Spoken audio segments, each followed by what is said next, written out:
हमारी आज की कहानी एक बड़े शहर से शुरू होती है। इस लड़की का नाम लिविया है जो 6 महीने के पेट से है और बदमाशों के साथ काम करती है। लिविया के 4 साथी लड़के थे जो चोरी चकारी और लूटपाट करते थे। अब कहानी अगले दिन मारिया के घर से शुरू होती है। मारिया बेहद खूबसूरत लड़की थी और वो एक मॉल में काम करती थी। वो जल्दी जल्दी तैयार होकर एक मॉल की तरफ बढ़ने लगती है। मॉल उसके घर से थोड़ा ही दूर था, इसलिए वो पैदल ही वहाँ जाया करती थी। थोड़ी ही देर बाद मारिया एक वीरान सी जगह पर पहुँच गई। लिविया के साथी लड़के भी इसी जगह पर थे और मारिया को देखकर उनकी गर्मी बढ़ जाती है। लड़के जल्दी जल्दी अपनी गाड़ी से मारिया को रोकते हैं। बदमाश लड़कों को सामने देखकर मारिया बेहद डर गई थी। वो भागने की कोशिश करती है, लेकिन बदमाश लड़के उसे पकड़ लेते हैं। वो मारिया को पहले डराते धमकाते हैं और फिर उसे अपनी गाड़ी में डाल लेते हैं। अब बदमाशों की गाड़ी दौड़ती है और थोड़ी देर बाद एक जगह आकर रुक जाती है। लड़के मारिया को एक घर में ले आए थे। ये घर इनकी जान पहचान वालों का ही था जो काफी समय से खाली पड़ा था। घर में आकर चारों लड़के बारी बारी मारिया की गुफा लूटते हैं। वो उसे मारते पीटते भी हैं ताकि मारिया उनसे डर जाए और पुलिस के पास ना जाए। कुछ ही देर बाद चारों लड़के मारिया को उसी जगह फेंक देते हैं यहाँ से उन्होंने उसे उठाया था। चारों लड़कों ने अपनी गर्मी शांत करने के लिए मारिया की जिंदगी तबाह कर दी थी। मारिया जैसे तैसे अपने घर तो पहुंच गई, लेकिन उसकी हालत देखकर उसके माता पिता समझ गए कि मारिया के साथ कुछ बुरा हुआ है। वो पुलिस के पास जाना चाहते थे, लेकिन मारिया बदमाशों के डर से उन्हें रोक लेती है। उधर मारिया की गुफा लूटने वाले बेहद खुश थे।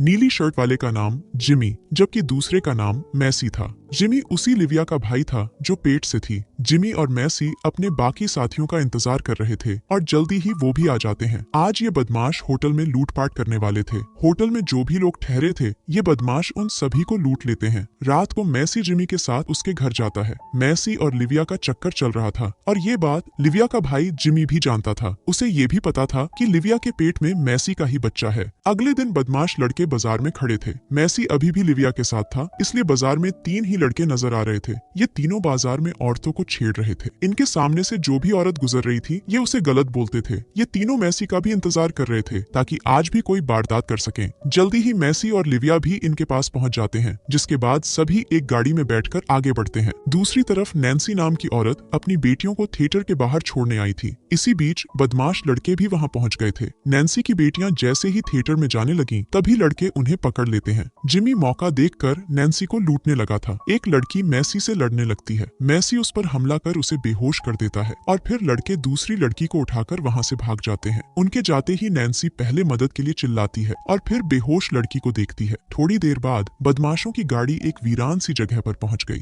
उन्होंने गाड़ी में से लड़की को भी बाहर निकाल लिया था। लड़की बेहद डरी हुई थी और चारों बदमाश लड़के उसे भूखे भेड़ियों की तरह घूर रहे थे। लड़की समझ गई थी कि उसके साथ क्या होने वाला है। वो भागने की कोशिश करती है, लेकिन रोगन उसे पकड़कर धमकी देता है। इसके बाद घुंघराले बालों वाला स्टीव लड़की से कहता है कि हम सिर्फ मस्ती करना चाहते हैं। स्टीव की बात खत्म होते ही वो चारों लड़की पर टूट पड़ते हैं। लड़की चिल्ला चिल्लाकर मदद मांगती है, लेकिन बदमाश उस पर जरा भी रहम नहीं करते। इसी जगह के पास एक आदमी भी आया हुआ था। उसने लड़की की चीखें सुन ली थी और उसे पता चल गया था कि लड़की के साथ जबरदस्ती हो रही है। वो जल्दी जल्दी अपनी गाड़ी में बैठकर पुलिस की तरफ भागता है ताकि लड़की को बचाया जा सके। कुछ ही देर बाद उसे जैसे ही पुलिस की गाड़ी नजर आती है तो वो उन्हें सब बता देता है। उधर लड़के भी लगभग फ्री हो चुके थे और इसी बीच पुलिस भी उनके पास पहुंच जाती है। पुलिस उन्हें पकड़ने की कोशिश तो करती है, लेकिन लड़के भाग जाते हैं। दरअसल इन चारों लड़कों और लिविया की उम्र 16-17 के आसपास थी। इन्हें पता था कि वो नाबालिग हैं और अगर पुलिस उन्हें पकड़ भी लेगी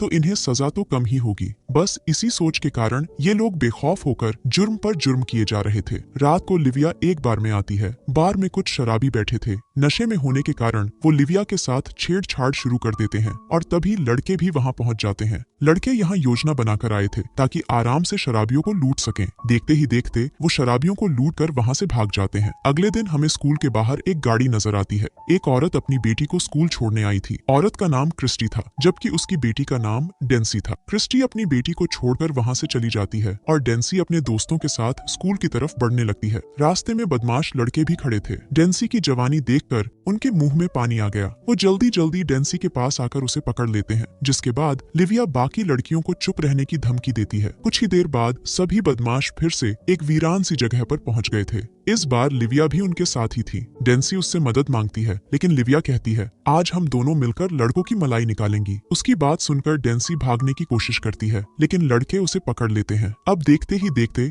चारों लड़की पर टूट पड़ते हैं। डेंसी मदद के लिए चिल्लाती है और उसकी चीखें सुनकर लिविया लिविया बेहद खुश होती है। इस बार लड़के डेंसी के साथ इतनी बेरहमी करते हैं कि वो बेचारी मर ही जाती है। उधर पुलिस को भी पता चल गया था कि डेंसी को 4 लड़कों ने उठाया है। पुलिस को ये बात डेंसी के दोस्तों ने बताई थी। पुलिस हर हाल में डेंसी को बचाना और लड़कों को पकड़ना चाहती थी। पूरे शहर की पुलिस भाग दौड़ कर रही थी ताकि डेंसी को बचाया जा सके। शाम होते होते बदमाश लड़कों को भी पता चल गया कि शहर की पूरी पुलिस उन्हें ढूंढ रही है। चारों लड़के अलग अलग हो गए थे ताकि पुलिस से बच सकें। पुलिस को पहली सफलता तब मिलती है जब मैसी उनके हाथ लगता है। मैसी के पास एक गन थी, इसीलिए पुलिस ने उसे गिरफ्तार किया था। अगले दिन डेंसी की मौत की खबर सुनकर पूरा शहर गुस्से में था। पूरा शहर अपराधियों को फांसी पर देखना चाहता था और इसके लिए लोग जगह जगह जुलूस निकाल रहे थे। रात होते होते अफसर विल ने मैसी से पूछताछ शुरू कर दी। विल उससे गन के बारे में पूछ रहा था, लेकिन मैसी कुछ नहीं बताता, बल्कि विल से कहता है कि मैं बेकसूर हूँ और मैं नाबालिग भी हूँ। मैसी की बात सुनकर विल परेशान हो गया। वो मैसी की धुलाई कर सब जानना चाहता था, लेकिन मैसी की उम्र देखकर चुप कर गया था। अगले दिन विल स्कूल की उन 2 लड़कियों को बुलाता है जो वारदात के समय डेंसी के साथ थीं। विल उन्हें कुछ मुजरिम दिखाने वाला था क्योंकि डेंसी का केस भी वही देख रहा था। मुजरिमों की लाइन में मैसी भी था। लड़कियों की नजर जैसे ही उस पर पड़ी तो वो विल को बताती है कि ये वही बदमाश लड़का है जिसने डेंसी को उठाया था।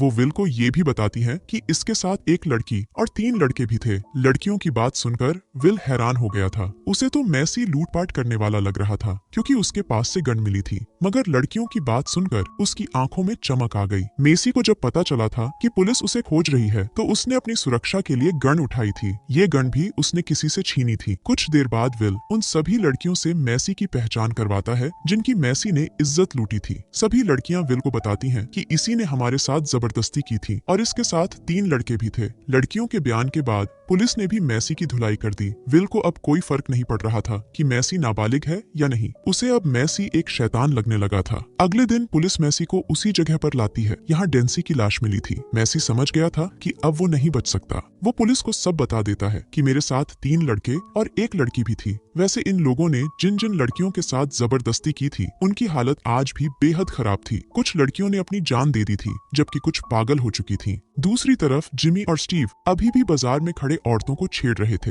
वो आज जूलिया नाम की औरत का पीछा कर रहे थे। जूलिया उनसे बचने के लिए एक बिल्डिंग में छुपती है, लेकिन दोनों बदमाश उसे जल्दी ही पकड़ लेते हैं। वो जैसे ही जूलिया के साथ जबरदस्ती करने लगे तभी जूलिया स्टीव को धक्का देकर गिरा देती है। अब जिमी उस पर टूट पड़ता है और जूलिया की चीखें पास से गुजर रहा एक आदमी सुन लेता है। वो जल्दी जल्दी अंदर आकर जूलिया को बचाने लगा। वैसे जूलिया की मदद करने वाला आदमी उसी मारिया का पिता था जिसकी इज्जत इन्हीं बदमाशों ने लूटी थी। मारिया को सामने देखकर स्टीव बेहद डर गया था, जिसके बाद वो डर के मारे वहाँ से भाग जाता है। इसी बीच जिमी ने अपना चाकू निकाल लिया था। वो मारिया के पिता को मारना चाहता था, लेकिन उसे मारने के चक्कर में वो खुद ही मर जाता है। रात होते होते पुलिस स्टीव, रोगन और लिविया को भी पकड़ लेती है। पुलिस को मैसी ने ही बताया था कि तीनों बदमाश कहाँ मिल सकते हैं और उसी की मदद से पुलिस उन्हें पकड़ पाई थी। इसी के साथ इस कहानी का यही अंत हो जाता है। हमारी वीडियो देखने के लिए बहुत बहुत धन्यवाद। अगर आप ऐसी ही वीडियोस के दीवाने हैं तो प्लीज मेरे चैनल को जरूर सब्सक्राइब करें। मिलते हैं अगली वीडियो में, तब तक के लिए नमस्कार।